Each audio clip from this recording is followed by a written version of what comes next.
The first thing I remember is the sound of forks stopping midair. That sharp, metallic pause cut through the Christmas music humming softly from the corner speakers.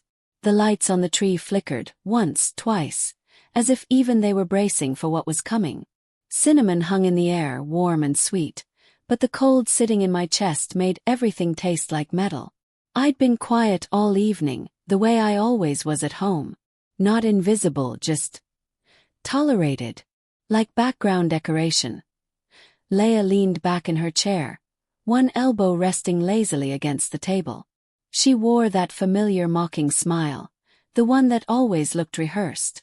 "Well," she said loudly enough for everyone to hear, "at least this year Serenity didn't ruin Christmas, yet." She let the pause hang, savoring the attention. Then she tilted her head, eyes narrowed with theatrical pity. "I mean, what else can we expect from the failure of our family?" A couple of my relatives laughed. Not surprised laughter, but the kind that slips out when something cruel has become tradition. Even my parents didn't flinch. Dad was already reaching for another slice of turkey while Mom hid a smile behind her napkin. This was normal for them. This was the role they'd assigned me years ago. But this time, the script didn't go the way Leia expected. Adrian, my cousin, the only one who ever truly saw through the glittering mess of our family, set her fork down slowly. Not loudly, not dramatically, just deliberately. She turned to Leia with a calm so sharp it felt like a blade. "Funny," she said, her voice steady, "because she's not the one who's done." The room shifted. Not loudly, not obviously, but like a quiet inhale before a storm breaks. Leia's smile twitched. Dad stiffened. Mom's fork paused mid-cut. And for the first time all night, every pair of eyes moved away from me. I didn't react, not outwardly. Inside, I felt something unfamiliar rise in my chest. Not pride. Not fury. Just a steady, anchored calm. A dignity I hadn't realized I'd been clinging to all these years. Adrienne's words didn't rescue me. They revealed the truth. I'd never needed saving. I'd just been waiting for someone to disrupt the script. But to understand how we got here, you need to know who I really am. My name is Serenity Hale, and for as long as I can remember, I've lived at the edge of every room in my own home. Growing up in the Hale household meant learning early which child the world revolved around, and which one existed in the folds between other people's conversations. If you've ever felt overlooked or undervalued in your own family, you'll recognize the landscape immediately. My childhood was a place where love was rationed, attention was conditional, and guilt was something assigned, not earned. Dinner was always the clearest example. Leia sat directly under the chandelier, its soft gold glow turning her hair into something out of a holiday commercial. She didn't choose that seat. Diana placed her there every night, like a crown being set on the same head over and over. I sat 3 chairs down, in the dim part of the dining room where the light never reached. Shadows pooled around my plate, making everything look colder than it already was. "Don't be greedy, Serenity," Diana would say whenever I reached for a second serving, even if I hadn't taken the first. Her voice was soft, sweet almost, the kind that made cruelty sound like guidance. Meanwhile, Leia scooped extra mashed potatoes without a word. Dad, Richard, only looked at me if the trash needed taking out or if he'd decided I looked lazy. My existence was mostly functional. Chores done quietly, mistakes inherited automatically. And nothing proved that more than the project incident. Leia had a big presentation due in the 5th grade. She'd begged for new supplies, which Diana happily bought. When the night before the presentation came, Leia forgot about it entirely. She played games, watched TV, and went to bed without lifting a finger. The next morning, when she started crying because nothing was ready, chaos erupted. Loud, frantic, dramatic, exactly the way Leia liked it.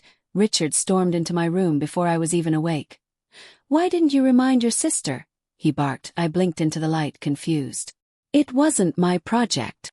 "That doesn't matter," Diana said, appearing behind him with crossed arms. "You live in the same house. You should have checked. Monitored. Supervised." I was 11 years old and somehow responsible for someone else's indifference. Leia sniffled theatrically downstairs, mumbling about how nobody helps her. as if she hadn't been carried her entire life.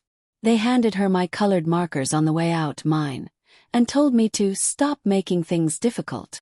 Moments like that weren't rare. They were routine, stitched into the fabric of daily life. If something broke, it was somehow my fault. If Leia succeeded, it was because of her brilliance. If she failed, it was because I didn't anticipate her needs. Even when I did nothing, I was still guilty. Guilt, in my family, was a job assigned to the quietest person in the room. And yet, I kept believing things might change. Maybe they'd wake up one day and see me. Maybe Diana would stop using that soft voice to slice me apart. Maybe Richard would look at me without seeing a chore list. Maybe Leia would decide I wasn't her built-in shadow. But the older we grew, the more invisible I felt. And then came the moment that should have changed everything. There's a specific kind of pain that comes from having your dreams dismissed by the very people who should protect them. Not crushed loudly, not mocked openly, just quietly erased, as if they were never meant to exist in the first place. That's the kind of loss I grew up with. Not dramatic, not cinematic. Just a slow, daily erosion you don't recognize until the ground beneath you is gone. I still remember the morning the letter arrived. The heavy envelope with the art program's crest embossed in gold. My hands shook as I tore it open. I'd worked for months on that portfolio. Sketches done during stolen minutes, charcoal smudges hidden under my sleeves, lines drawn in silence because joy was something I learned to keep private. When I saw the word congratulations, my heart raced so fast I thought it might break through my ribs. I didn't get to finish the sentence before Diana plucked it from my hands. "Oh, Serenity," she sighed, like I'd brought home a bill instead of an achievement. "You know Leia has danced that day. I can go on a different." Before I could finish, she folded the letter and dropped it into the kitchen trash. Just like that. No hesitation. No pause. Like it was the most logical place for my dreams to go. 3 days later, 2 new garment bags arrived for Leia. Sequined costumes, feathered accessories, custom shoes. I stared at the price tags dangling from them, numbers that looked painfully close to the program fee I'd researched. When I asked, Richard didn't even look up. "We invest where it matters most." As if I didn't, as if I wasn't trying, as if my dreams cost too much space in a home already small with favoritism. Money meant for school supplies vanished. My field trip funds went missing. Every time I asked about savings, Richard let out that exhausted sigh that made me feel like educating me was a burden he hadn't signed up for. How I created a world of my own. A secret one. There was a dusty room above the laundromat 2 blocks away, left unlocked, forgotten by everyone except me. I turned it into a studio. Not with much. Just a folding chair, a shaky lamp, a stack of dollar store sketchbooks. But it was mine. Warm in a way home never was. I started hiding money too. Crumpled bills tucked inside empty detergent bottles, envelopes slipped behind fabric softener boxes. Every coin was a promise. One day I'll leave. One day I'll choose myself. It took me years to understand that the warmth I searched for wasn't missing. It was simply never meant for me. But the real lesson? That came later, in a place I thought was supposed to be different. Have you ever had someone steal your work and smile while doing it? Drop a comment if you've been there. Because that's exactly the kind of world I walked into when adulthood finally came. And instead of freedom, I found a familiar pattern waiting for me behind a different door. I had been working at the agency for 2 years when it happened. I wasn't flashy, I wasn't loud. And I didn't network myself into every conversation the way some people did. I just worked, quietly, consistently, thoroughly. My supervisors liked my concepts, even if they didn't always remember who made them. I thought that meant stability, safety, clean slate. And then Leia got hired. Not through an application. Not through an interview. Diana knew someone, and suddenly Leia was in the same building, in the same department, working 3 desks away but somehow always in my line of sight. The break room became her stage point one afternoon. I walked past and heard her voice floating through the half-open door, sharp and sugar-coated like always. "I mean, Serenity doesn't even have a real career," she said, laughing as if she told a joke everyone should be in on. "She just floats around. Does little tasks. Nothing serious." Couple of co-workers chuckled. Not because it was funny but because Leia had a talent for making cruelty sound socially acceptable. I stood behind the door, breathing slowly, letting the sting wash over me without reacting. I'd done it my whole life, absorbing blows quietly so they wouldn't bruise me in public. But adulthood changes things. Invisibility stops feeling safe and starts feeling suffocating. Later that week, I opened my project folder to finish polishing the concept I'd spent 3 weeks developing, a design we were pitching for a major client. But the folder was empty, completely wiped. In its place was another file. My hands went cold. I clicked it open, and there it was. My entire concept, my exact structure, my layout, my typography choices. Right down to the color accents I'd chosen at 2 a.m. The only difference was the name at the top. Hers. I wasn't paranoid. I wasn't imagining patterns. This time, the cruelty was logged in the system, and in turn named Eli found me staring at my screen. Frozen, he leaned in, voice low. I wasn't sure if I should say anything, he whispered. But I saw her download your file yesterday. She told me not to mention it. I swallowed hard. Thank you for telling me. He nodded quickly, eyes darting. Check the access logs. It's all there. He walked away before anyone could see him talking to me. My pulse hammered as I opened the logs. Her username, her timestamp, the download, the deletion, the re-upload under her name.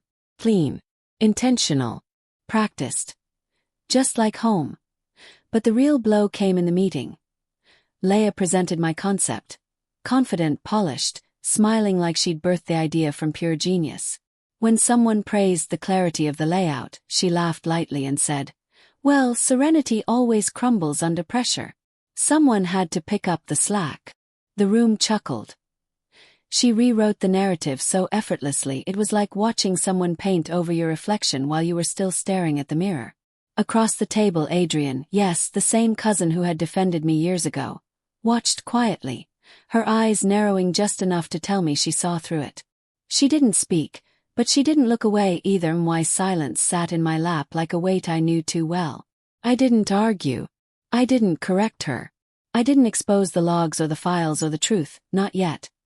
But something inside me, the part that had survived childhood, art programs thrown away, dreams redirected, shifted. This wasn't the past repeating. This was the pattern revealing itself. I didn't go home after that meeting. Instead, I did something I'd never done before. This is what happens when the quiet one starts keeping receipts. When I walked out of the agency that evening, the cold didn't just hit my skin. It swallowed me whole. It felt like stepping underwater. Sound muffled, breath tight, every movement heavier than it should have been.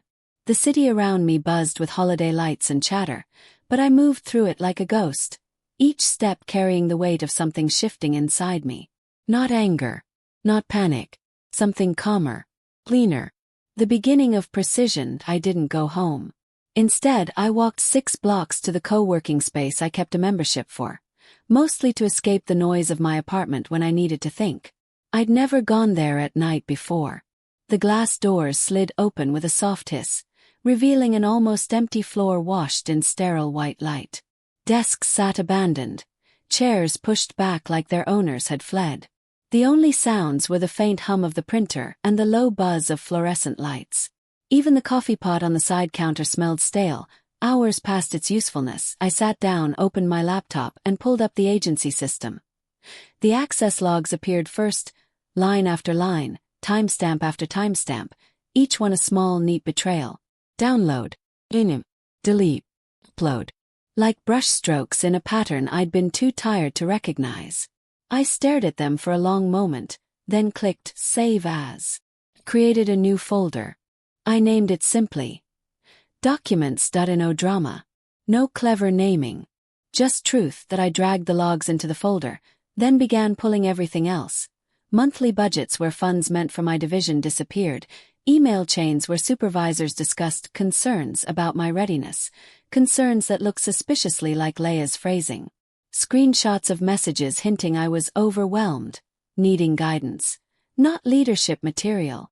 It was all so carefully constructed, so familiar, so effortless for her, and my hands didn't shake. They moved with a steadiness I didn't recognize. Around 12:17 a.m., my phone buzzed, a message from my aunt Adrienne's mother. "You need to see this. Your mom never meant for this to happen." Attached were photos, paperwork showing withdrawals from an account I didn't know existed. Savings my mother had set aside years before she died. Money meant for me. Money that never reached me because someone else, someone with access and entitlement, had taken it, redirected it, signed my name in someone else's handwriting. I sat back in my chair, letting the glow from the screen wash over me. This wasn't just workplace sabotage. This was generational. I grabbed my bag and headed to the one place where I knew pieces of myself still lived, the old studio above the laundromat. The stairs creaked, the bulb flickered, the air smelled faintly of detergent, but the minute I stepped inside I felt steady. Safe. I dug through the drawers, the boxes, the sketchbooks I'd left behind years ago. Original concepts. Draft. The seeds of ideas Leia had later miraculously developed. My fingerprints on every line. I took everything. Back at the co-working space, I opened a blank spreadsheet and started documenting every single piece of evidence. Every stolen file. Every redirected dollar. Every email, every slight, every missing opportunity. Not emotionally, mathematically. This wasn't rage. This was inventory. And as the spreadsheet grew, a truth settled over me like frost. Most people think revenge feels hot. Mine was cold. What happened next wasn't revenge. It was justice served cold. Adrian was already in the conference room when I arrived, leaning over a stack of documents, sleeves rolled up, exhaustion clinging to the edges of his expression. But his eyes were sharp, focused, determined in a way that made the air feel heavy with purpose. The blinds were half closed, letting in thin stripes of early morning light that cut across the table like lines on a blueprint. He didn't even sit down before speaking. "I found something," he said, sliding his laptop toward me. "Your metadata is still inside the file she turned in." I stared at the screen. My username embedded in layers Leia didn't even know existed, timestamps showing my edits long before she touched the document. Proof not just of theft, but of carelessness, arrogance, entitlement. Adrian looked at me then, not with pity, but with something closer to respect. "You pulled everything," he said quietly. "Logs, budgets, emails, all of it." "I had to," I answered. He studied me a moment longer, then asked the question I wasn't expecting. "Are you sure you want me involved? Once we take this forward, it won't be quiet." Silence stretched between us. Not heavy, not uncertain, just clarifying. For years I had let other people speak for me, explain me, redefine me, rewrite me. But this time, this moment, this confrontation, it was mine. "Yes," I said. "I want you involved. And I want to be in the room when everything comes out." He nodded once, as if confirming something he'd already suspected. For the next 2 hours, we worked methodically. No anger, no bitterness, just precision. We assembled every file, every discrepancy, every missing dollar and every stolen idea. Screenshots labeled, documents numbered, logs printed and highlighted. The evidence built itself line by line, forming a story that had existed for years but had never been spoken aloud. Adrian organized everything into a clean, chronological packet, clinical, factual, undeniable. The kind of case that didn't ask for belief. It showed truth like a mirror. When he finally slid the complete packet across the table, the sound it made seemed louder than it should have been. A final verdict landing. "This is solid," he said. "No one can talk their way out of this." My hand hovered for a moment before I picked it up. The weight surprised me.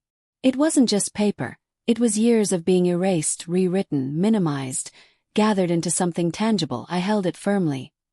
"This time," I said, voice steady, "I won't fix what they've broken." The weight didn't feel heavy anymore, it felt earned. This is what happens when the truth has receipts. If you've ever been underestimated, this next part is for you. Stay with me. I arrived late on purpose. Snow clung to my coat in melting clusters, dripping onto the polished hardwood as I stepped inside. The warmth of the house hit me immediately. Not comforting warmth, but the rehearsed kind. The kind that exists for guests, for appearances, for any moment someone might be watching. Fairy lights blinked around the banister like a decoration committee had planned them weeks in advance. The smell of cinnamon, cloves, and over-buttered rolls floated through the air. Diana appeared in the hallway, smiling that tight, brittle smile she wore whenever real emotions might interfere with holiday photos. "There you are," she said. "We were beginning to think you weren't coming." I shrugged off my coat without responding. Let her think whatever she wanted. In the dining room, everyone was already seated. Leia's seat, of course, was directly under the chandelier, golden light haloing her like a chosen protagonist. Mine was at the far end of the table, half in shadow, as if even the lighting designer of the house had chosen a side. I took my seat quietly. Half the table didn't even look up. Dinner began with practice conversation. Leia's new lead role at the agency she'd been fired from 2 days earlier, Richard bragging about something he didn't understand, Diana nodding at each word like she was applauding politely at a recital. Then Leia started her performance. I recognized the signs immediately.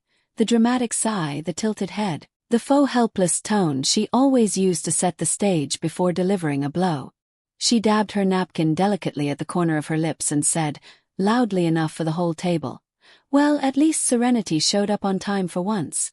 Usually she's either late or irrelevant." The table laughed. Not surprised laughter, habitual, and then she delivered the line she'd clearly rehearsed in the mirror. "I guess some people are just destined to be the failure of the family." A soft clatter cut through the room that Adrian's fork hit his plate. The sound wasn't loud, but it was final. The laughter died instantly. Richard's shoulders stiffened. Diana's smile went flat. Leia blinked, thrown off rhythm, like someone had paused her mid-monologue. Adrian didn't raise his voice. He didn't need to. "Funny," he said. "Because you won't have to worry about Serenity being the failure anymore." Leia scoffed. "What's that supposed to mean?" Adrian leaned back, eyes steady. "Because you're fired." The room froze. "What?" Diana whispered. "You heard me," he said, reaching for his tablet. "And before anyone claims I'm exaggerating, let's go ahead and show the truth." He pressed a button. The living room TV flickered to life, screen illuminating the stunned faces around the table. A second tap, and the tablet connected. The first slide appeared. My metadata. Inside the file Leia had claimed as her own. A murmur rippled through the room. Adrian swiped. Timestamps, downloads, deletions, re-uploads under her username. Each entry unfolded like a confession she hadn't meant to sign. Richard's jaw tightened. Diana's mouth pressed into a thin, silent line. And Leia, the one who always took up the most air in the room, seemed to shrink, her posture folding inward as the evidence stacked higher. Adrian wasn't finished. Next came the payments. Funds redirected. Budget cuts landing mysteriously on my projects, bonuses she'd claimed for work she never touched. Emails appeared on the screen. Her writing, her phrasing, her manipulation captured in black and white. Then the slide changed. My work. My real portfolio. Sketches. Concepts. Presentations created in the late-night studio above the laundromat. The pieces no one at this table had ever cared to ask about. On the final slide, Adrian spoke calmly. Serenity isn't a floating assistant. She isn't disorganized. She isn't incompetent. She is the co-founder and principal strategist of the new division we're launching next quarter. Silence cracked through the room like ice splitting. Leia shot to her feet. "You're choosing her over me. After everything. After all I've done for this family." Adrian didn't flinch. "I'm not choosing sides," he said. "I'm choosing the truth." Diana opened her mouth, closed it again. Richard stared at the floor as if the grain in the wood might offer him a defense. I sat there with my hands folded in my lap, still steady. The same silence I'd carried my whole life. But this time, it wasn't surrender. It was authority. And everyone at that table finally understood the difference. Seattle greeted Serenity with gray mornings and merciful distance. Exactly what she needed. The unfamiliar bus routes, the cold drizzle sticking to her coat, even the silence of her new neighborhood felt like a clean slate. Nothing asked anything of her here. Nothing demanded performance. The city didn't know her history, And for the first time, she didn't feel obligated to explain it. Her small apartment was plain but perfect. Clean white walls, uncluttered corners. One stubborn little plant she kept by the window. It leaned toward the weak winter light like it understood the meaning of quiet resilience. In that space, Serenity breathed differently. Slower. Deeper. Her life no longer revolved around anticipating the next crisis or carrying other people's emotions like unpaid labor. Seattle's rhythm was gentler. Soft rain on rooftops, fairy horns in the distance, strangers who didn't pry. Adrian helped her set up her new office, laughing as they assembled cheap furniture and string lights. She didn't ask Serenity to prove anything. She didn't compare, compete, or quietly steal credit. She just showed up. Steady, respectful, aware of the difference between support and possession. Work felt different now. Lighter. Sharper. For the first time, Serenity saw the shape of her own talent without someone trimming it down or taking it from her. She wasn't cutting family off. She simply stopped orbiting them. Stopped giving weight to people who measured her worth by convenience. Christmas Eve came quietly. No frantic calls. No guilt-soaked obligations. Just her co-workers, friends now, gathered in a warm kitchen, packing meals for a local shelter. They played music, burned a gingerbread candle someone found on sale, and laughed in a way that made the room feel full. Later that night, Serenity sat at her own small table. She served herself dinner, then paused, realizing something she had never done before. She gave herself the best portion. No one watching. No one judging. No one taking more than they ever gave, just her. Finally allowed to choose herself, and the soft hum of her apartment, she felt something settle inside her. A life finally folding into itself. Whole, unbent, hers. This is what peace looks like after a lifetime of war. Serenity used to think survival meant staying quiet long enough for someone, anyone, to finally see her. She believed that if she minimized herself, softened her edges, played agreeable and invisible, eventually the people she loved would look up and recognize her effort. But Seattle taught her a different truth. Survival wasn't silence. It was choice. Her silence now wasn't the kind she grew up with, the kind pressed onto her, forced into her lungs until her voice felt like a burden. This silence was hers. A door she controlled. A room no one entered unless she allowed it. It wasn't emptiness. It was space. Space to breathe, to think, to build a life that didn't require her to bleed to prove she mattered. She realized she had spent years chasing applause from people who only clapped when she failed, people who felt taller when she was small. The day she left, the noise she feared, the backlash, the bitterness, the dramatic collapse, never came. Silence followed her, yes, but not the punishing one. Peaceful one. A confirming one. Proof that the world doesn't end when you stop holding it together for everyone else. Boundaries stopped feeling like cruelty and started feeling like respect. Quiet declarations of what she would not carry anymore. They weren't walls, they were edges. Edges that shaped her instead of cutting her. And in that new stillness, she felt something she had never experienced before. The steady, grounded feeling of walking toward a life that answered back. A life that didn't drain her, overshadow her, or rewrite her story. A life where she didn't disappear. She wasn't who she was before. She wasn't who they tried to make her. She was someone she chose. Your story doesn't end where they tried to bury you. Wherever this story finds you, know this. Your worth isn't defined by the people who overlook you, the voices that try to rewrite your story, or the hands that take more than they give. Recognize the patterns that diminish you, and give yourself permission to step away from them, whether that's family, friends, or any situation that asks you to shrink. Silence isn't weakness. It's a choice. Tool. A space where you gather your strength, reclaim your voice, and decide who gets access to your life. And remember, the best portion belongs to you. Always. Serve it, protect it, and don't apologize for it. Build a life that answers back, a life that reflects your worth, your effort, your courage. If this story resonated with you, share it with someone who needs to hear it. And if you're still waiting for permission to choose yourself, this is it. You deserve the best portion. Always have. Comment below. What's one thing you're choosing for yourself today?